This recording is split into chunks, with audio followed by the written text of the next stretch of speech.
they have finished executing what happened, they'll be like, okay, I am sorry, I don't know, I didn't really know what came over my I will actually put it this way. Women act. I don't know how to put it. Women think before they act. Women actually act before they start thinking. And after they have acted, they now begin to blame. Exactly. If it was it not you, if you had not done this, you would have done this. Exactly what said that he started blaming Abraham. He said, may God judge between you and I. But that was after he had already done everything. Exactly. I think when I will get married, I will be legitimately married, and my own legitimacy will be capital letter. Very important.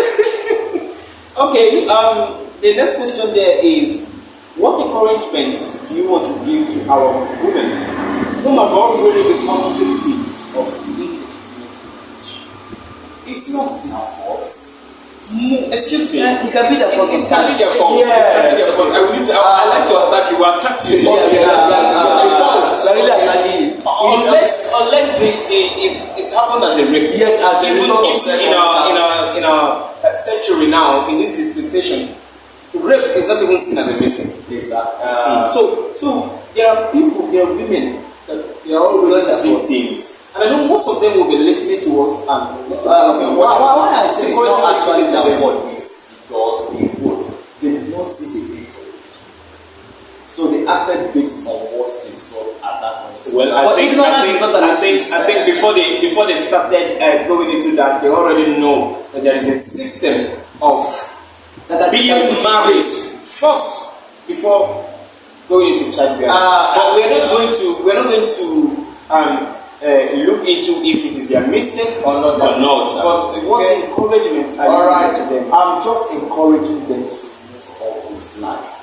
Apostle Paul said, if you think you can marry, but if you think you cannot marry, why not move? Why not marry? So if they think that there is still a sensitive about, why not get married legitimately? Get married. Well, encouraging them to move on.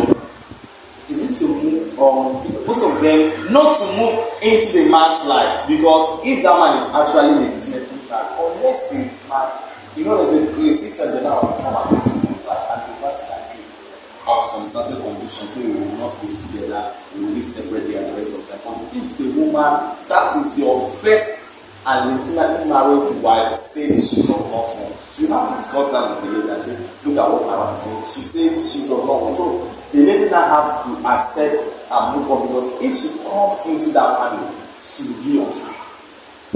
Okay, sir. What encouragement can you give to the women who are victims, who are already victims of illegitimate marriage? The encouragement I'm giving is that all hope is not lost. And in as much as to some extent it might be your fault, to some extent it might not be your fault, but you all make mistakes. But our make mistakes is not a reason why we should just remain in our mistakes and keep wallowing in regrets. God is not always done with anyone who has made the mistake already. So the encouragement I'm giving you is that continue. There is still something greater and that is ahead of you. Just train your child. I know simple parenting may not be easy, but still forge ahead and trust God and believe God as the father of your child. If the father is not playing the role, and then there is a greatness at the tunnel. Well, this leads me to ask this question, even though it's not written down there. Are there roles that parents play that pushes their children into illegitimate marriage? And are there roles parents can also play to make sure their children don't evolve into illegitimate marriage? Most times I've heard stories, my father, he pushed me. Yeah, there are those parents can actually play, especially sometimes when the parents are money driven. Especially when the background of the family is not actually the background of where they are well to do. A mother or a father can push and say, don't you know that man has money? Marry him, just go to his house, live with him. Not seduce him, get pregnant for him. If somebody said, if you can imagine that a woman will be supporting the child to get pregnant for Dangote. By all means. If you get pregnant for Dangote, my brother, you are a big man, you are a big woman. Because my God, so stuff like that, They just use it as an adage. You know, say if you even get pregnant for Dangote, they would like, and that means God will change their story. You know, those stuffs. So these are the things that parents do that has a way of affecting the child into going to illegitimate marriage. Okay, so what do you think? What do you think? You know, most of the people listening to us, or viewers, are parents, and most of them, their children are yet to get into marriage and all of that. So, what are you advising parents to do to make sure that they guide their children not to get involved into illegitimate marriage? You know this thing that says train up the child in the way he or she should be, when he is good, he will not be back of it. I come from this family that no matter what happens, legitimate marriage is what we start and become on. If a mother sits you down and tells you see, at this stage in life, it is where illegitimate marriage occurs. It will occur to the young girl, even to the young guy too. Because it is still a young guy that causes illegitimate marriage and childbearing.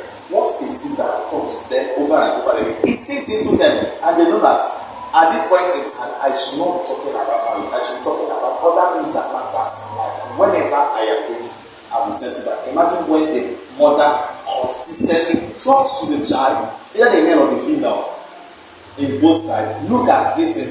Look at the repercussion and the rest of them. Then a father talking to the children or the look at what is this stage, because we know that at the adolescent stage anything can happen. Talking to them over and over again. It will sink into them to know that we don't want to bring disgrace to our family. Yeah, I also want to add that parents should stop persuading their child. If your child is not married and he or she has gotten to the age of getting married, don't force him or her. Take it, don't force. That's the problem with parents normally make. I need a grandchild. Don't put pressure on your children. Mounting pressure on them can lead them to doing the wrong things. Like I said, they'll say, okay, my father is mounting pressure on me, they don't go and get married. I've seen where a man brought a woman home and said, just pretend to be my wife so that my mother can just calm down. It's such issue just because of pressure. So parents should stop mounting pressure on their grown-up children. They are still single. You can advise them, but don't mount pressure. You can encourage them. They're going to pressure. Can't marry. This. You are hitting this out. No. Stop the pressure. You can advise them. You can encourage them.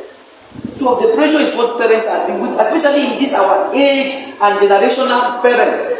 The pressure is much. I can tell you, you see a father and mother pressurizing a child. Look, how old are you? Can't you see your friend? She's married. Can't you see something? Start calling a man of them. And then start blaming you. Say, come on, look at you. They will only go far and tell you, how many Ashemi have you done? Okay, and the pressure is the problem in this generation. Exactly. And that is what parents should correct. Because such pressure can lead a child to do things she does not want to do. You see a child, he or she will not want to come back home because she knows that when she comes back home, the father or the mother will start mounting pressure all over again. And these are things that parents should look at. Okay, this is another question to ask. This legitimate marriage, we're talking about lots of consequences that comes from this. So do you think those consequences affect the most the man or the woman? It affects the woman the most. But men don't have issue. Men are they can change the case of. Yes, men are distributors. Men are distributors. And women are marketers. Women are receivers. You know, once the relative gets pregnant, the man can decide to relocate. And when he relocates, he may actually forget about the woman for over years. And the woman suffers in the first trimester, second trimester, giving birth process, taking care of the child.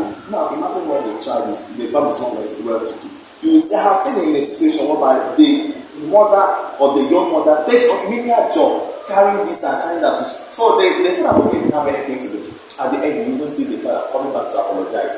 And because the woman is a loving woman, we want to accept the apology and accept. But in some instances, when it does not happen, the woman will suffer to train the child, even up to the university level.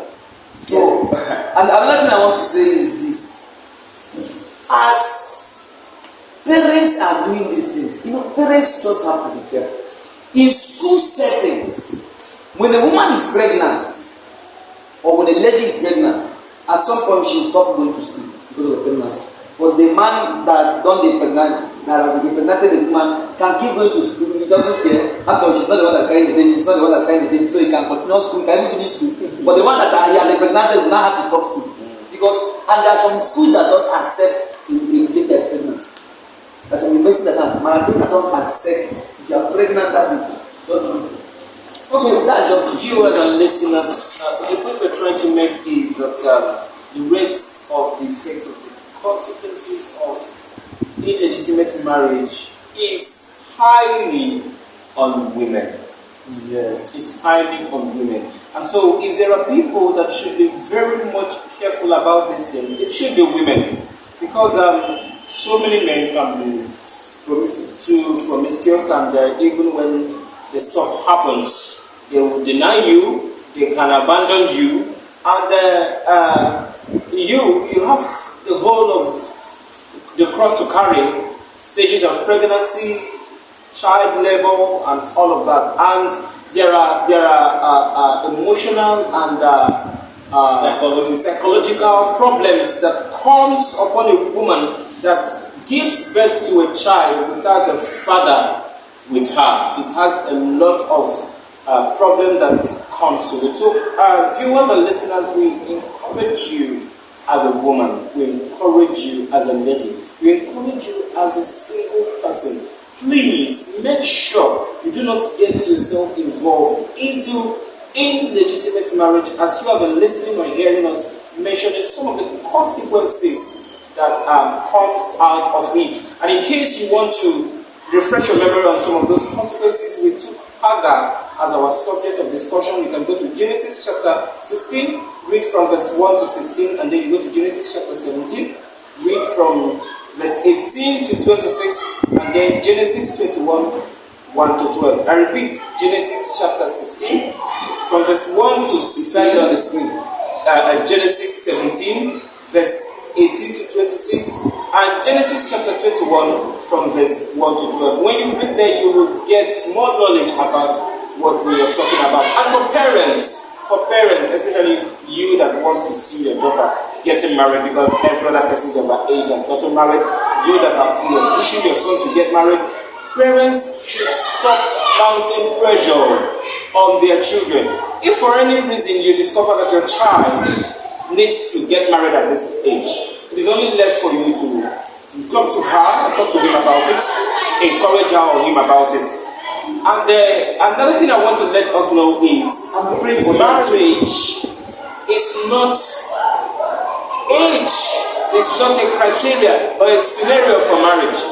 Marriage only should come only when you are prepared for it. Most times when you have pressure on your children to get married, they may not be ready. Some ladies, at that point you're pushing them, might not be ready to get married. Some men, at that time you're pushing them. Women, one of the major preparations that women needs when it comes to going into marriage is psychological and emotional preparation. But when it comes to men, one of the major preparations they need is financial preparations and other things that get attached to it. So let us be careful.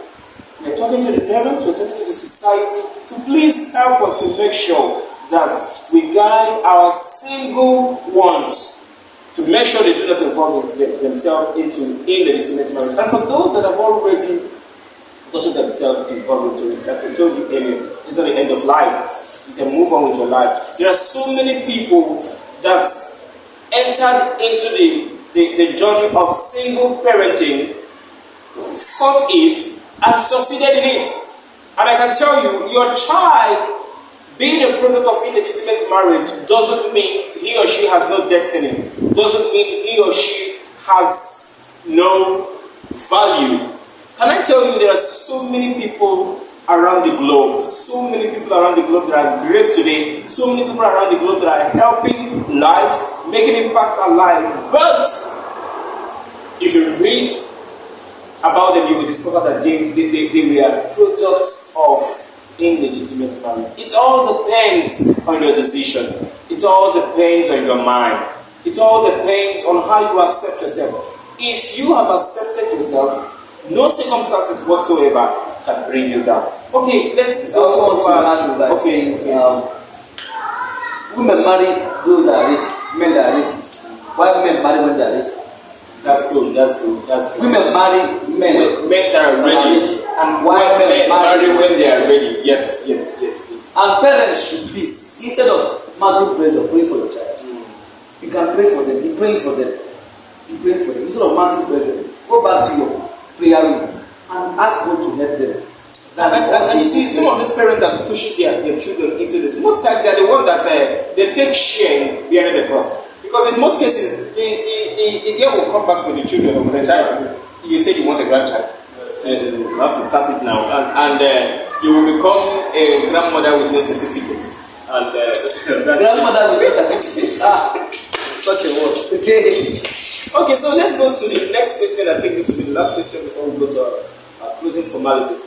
What measure should parents... Oh, I don't know. It's like I've said something like that earlier.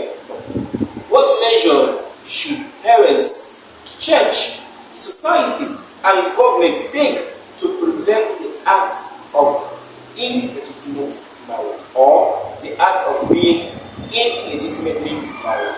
What measure, what do you think the church should be doing? Parents, church, society? He said something very profound.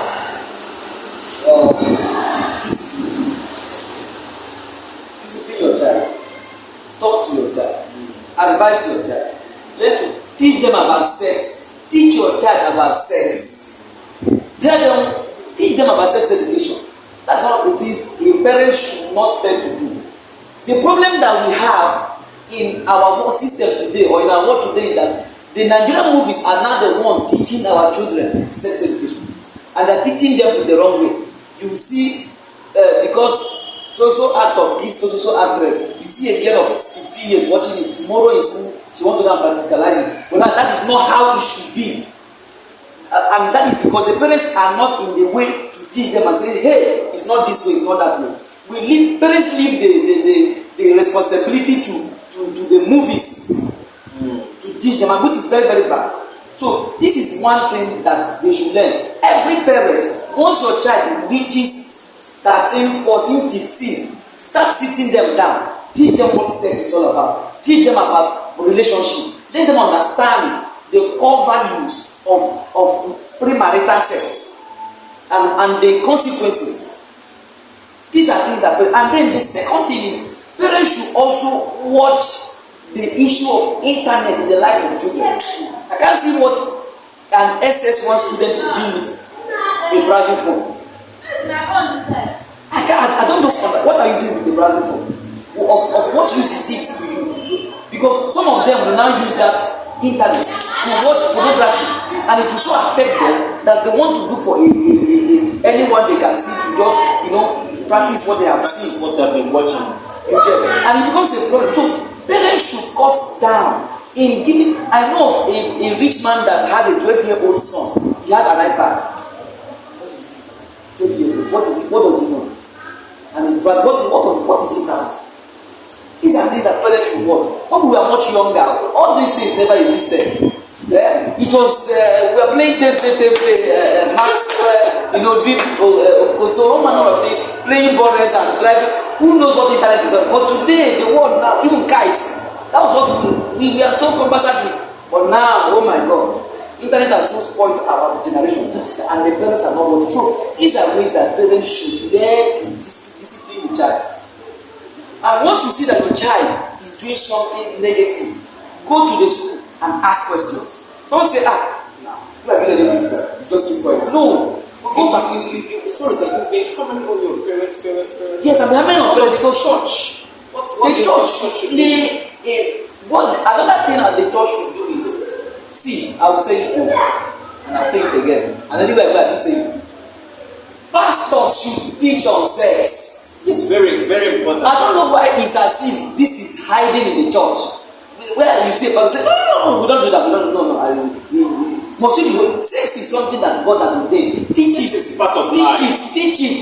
It's part of life. Don't say no. Everybody must be involved into it. Don't say no. Let me skip it and touch on holiness and all that. No. Balance your church. Teach the church about, teach the young ones. Sometimes organize the youth program, organize the youth conference, organize the youth seminar. Let the youth know what sex is all about. That is where the church plays a role, and let them know what God says about it.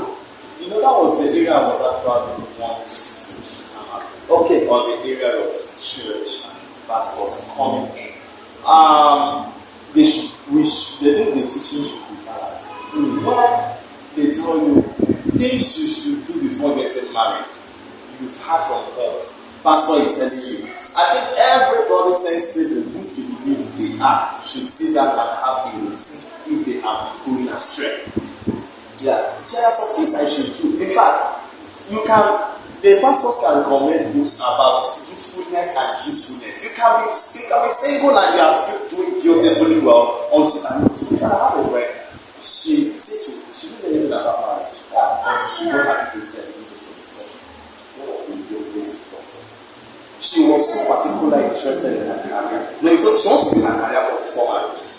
I actually watched on the internet. I saw a well-to-do lawyer saying that marriage is responsibility. Let me first of all understand myself. You see where the pressure comes in. If the parents are pressuring her, she will end up going into the marriage, having children coming out and saying, I think single life is better for me. But if the church see that, look at the consequence of this thing, that do it this way, do it that way. I think that the parents teaching plus the church teaching augment it in such a way that everything will be balanced. You see, at the end, we have wedding bell rings. That means the marriage is legitimate. I also want to say, any church that does not have the youth at heart and does not have the youth seated to learn about marriage and sex, that church will not prosper. That church will not prosper. And that is the problem with so many of our Pentecostal churches today. And it's looking as if the youth are leading the church. Exactly. Because there are certain values that they are not according to the youth. Exactly. And that's why you see the youth going to all these new churches. Because there is something that they are looking for. Exactly. Okay, I think parents and church have heard us enough what they should be doing to prevent the act of illegitimate marriage. So, what do you think the society herself should be doing? In Igbo society, I always use the adage, "Ufuni atagazi." When you see a child, in fact, once a child is born, the child becomes a child of the society. Sure. You are a father figure, or a mother figure. You see this person is going astray. Call the person or meet the parents. You know that in some cases, when you talk to them, they may still go behind you and do it. And they even insult you on top. After all, yes. But when they now know that your parents are fully involved, they will begin to accept. Do you understand? So, if for instance, I know that if I do this thing, someone will see it, and now I tell my mother, that means I have to be very careful. So, it is not the sole responsibility of the church, it is not the sole responsibility of the family, it is everyone's responsibility, because if that child becomes a problem to the society, it is a general problem to everyone. So, if the society takes the responsibility of knowing that this person is going astray, talk to the person, because the person could be acting based on adolescents and the rest of them, or I want to prove I am a man, I am a woman. I want the Nollywood to know why Nollywood actor posted that impregnated the housemaid that was older than him was because the girl told him to prove that he's a man. So he proved that he was a man. Old movie, yes, you remember exactly. They were funny, but you see, some local they are now supporting this. But if you have a system whereby everybody is condemning the act, not to actually, you will see that there will be a dramatic change, or that is a dramatic positive change in the society. It's not the pastor's problem; it's a general problem. Thank you, sir. Wow. This is. Okay, let's talk to the government. What measures do you think we should take? Okay, I sincerely appreciate the government what they are doing in the education sector. For the very first time, they introduced sex education. But I think, on my own point of view, that the government should make it as an extracurricular activity whereby they send some professionals like medical doctors or other guidance and counselors to go and talk to the students in their school. Probably the students are seeing their teachers over time, and they have gotten used to the teacher. But if they see a new face coming to talk to them, telling them, there is this thing that happens when a doctor comes and tells me, I married at the age of 24 or 25 and I married legitimately. You see that a child who might have been taught in a wrong way would want to redirect her path. That is where mentorship comes in. Oh, I'm so sorry, I've been gone astray and the rest of them. You see that it is not everybody called value, called this thing. You know, see some things that NGO simply step in. Sure. NGO steps in because sometimes there is to talk to them about. In fact, I worked with a particular NGO where I was talking to students about look at this, look at that, look at that. So when we are talking, some of the teachers were shouting. It's the same thing we are telling you. It's not a new something. It's just that it's coming from another person's mouth. So when the government are involved, the new government are involved, and the society they are involved, the church, the family, now they know that eyes are on them. Eyes are on them. In fact, I don't know if it's actually a prank something that if they see you not dressed well, someone will throw their ass to go back. That's because it is from the dress and the rest of them that needs to wait and the rest of them. So if everyone's hand is on the deck to fight it, you see that it will not go out as you wish, but gradually, you get the society that we want. Alright, viewers and listeners, we want to thank you once again. And on this, we are talking about the measures that should be taken to prevent illegitimate marriage. And we've mentioned several entities that has roles to play in this. The first entity, parents. The second is the church, the society, and then the government. So it means that all hands should be on the desk. As a parent, you have a role to play. You have to educate your children. You have to let them understand the consequences of illegitimate marriage. You have to make sure they are advanced in sex education. Sex education can not only be obtained from the church, from the school, it can, but the core exposition of it can only come from you as a parent, because you have passed through those stages. There are things you experience. There are things you experience that you do not want your children to experience. So you need to create a platform in your house where you will always be educating your children on this issue to make sure that you inculcate this into them, to make sure that they do not get themselves involved. And then to the church. We know that the church is a holy sanctuary. But when we are preaching holiness, let's not forget that there are things that lead to unholiness. And one of those things is sexual immorality. We are talking about illegitimate marriage. One of the things that leads to illegitimate marriage is sexual immorality. Because when it happens and the lady conceives and bears a son, and then the man is not interested to marry her, you see how it happens. So I think the church should wake up in engaging into sex education, especially the youths and the teenagers. Especially the teenagers. You know, we are in a modern age now when children, teenagers from the age of 10, 12, have already gone far in the internet. And there in the internet, they see a lot of things. And so they need, while they are coming up, while they are growing up, they need a foundational teaching. When you give them a foundational teaching about sex, about marriage and all of this, it will help them not to be confused by what they see in the internet. It will help them not to be confused by what they hear from peer groups. So the church has much roles to play. And then to the society, just like my guest said, one child is meant for all. In a society, you do not focus only on your children. While you are focusing on your children, you need to focus on other people's children. And I think communities, clans, villages should raise up protective measures that will help them to monitor their children. Because the truth is, if a lady, for instance, gets into illegitimate marriage and finally comes back home with a child, the shame is not only for the family, the shame is also for the community.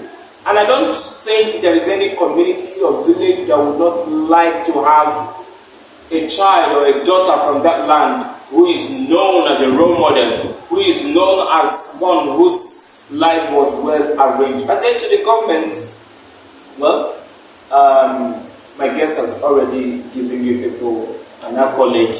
I do not know what percentage is that, but from the way he sounded, I think he was trying to rate people up to 80%. But if I was the first person to make that statement, I would have rated the government 40% of that. The government lately has focused on economic functions, political functions, what do you call it, infrastructural functions, and lots of more. But they have paid less or no attention on the youth. The youth does not only need empowerment, helping them to get skill acquisition, helping them to pay their school fees. All those things are good, but I think government should host seminars. You know, there are so many resource persons that can help the government to handle this issue, because I think this illegitimate marriage of the thing is becoming so high in Nigeria when we come to Africa, and so we want it not just to be reduced, but we want it to be stopped. And remember, God is not in support of illegitimate marriage. So if God is not in support of it, man also should not be in support of it. Thank you very much. And before we get to the end of this series, I will need you to, in few words, give a summary of what we've been talking about. In few words, give a summary, just briefly. In summary, the topic we started at the end is the essence of legitimate marriage. How we have been talking about the importance of marrying, not just rightly, but marrying legally. That is recognized by God and recognized by society as an institution. Thank you so much. Thank you very much, sir. The essence of legitimate marriage. What I would advise the viewers is that we've had it all. There's no much words to say. Like the English people will say, the word is enough for a while. So I believe that we have had it all. Legitimate marriage pays and pays excessively. It pays and pays excessively.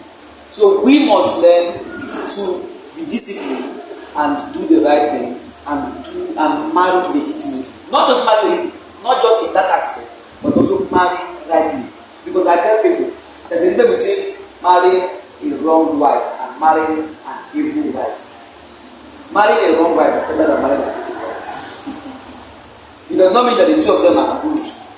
But the truth of the matter is that in the aspect of marrying legitimately, look for the right person. Because it does not end up in legitimate marriage. But is the person married rightly? Is the person the right person for you? That is it. Because you may be very legitimate in marriage, but yet is the wrong person. So let us watch it and look at it, and God help us in Jesus' name. Alright, viewers, I think our time is more than up. We have used excessively, we have used more than what we paid for. And we want to thank you for making out your time to join us. We want to appreciate you so much, and we want to tell you that we are so happy to have you. And to my guests, I want to thank you so much, Mr. George, one of the pioneers of SUG Michael Obra University of Agriculture. and of course Pastor Ogechukwu, who is here, a great man, a great teacher. Just relax. In other of the series, you will hear blasts coming out from his mouth as regards teaching. I want to thank you so much for being with us, and want to announce to you that we'll be here to share a lot of things with you every Saturday. And should in case you could not be following us every Saturday for any reason, feel free. There are YouTube channels where you can click on and get copies of our series. And then on WhatsApp, you can get it just when you click on 090-678-49307. 090-678-49307. When you get there, feel free to drop questions, feel free to drop your comments, feel free to drop your ideas, and feel free to share whatever challenge you are having as regards the subject we just talked about. Till next time, we say God bless you.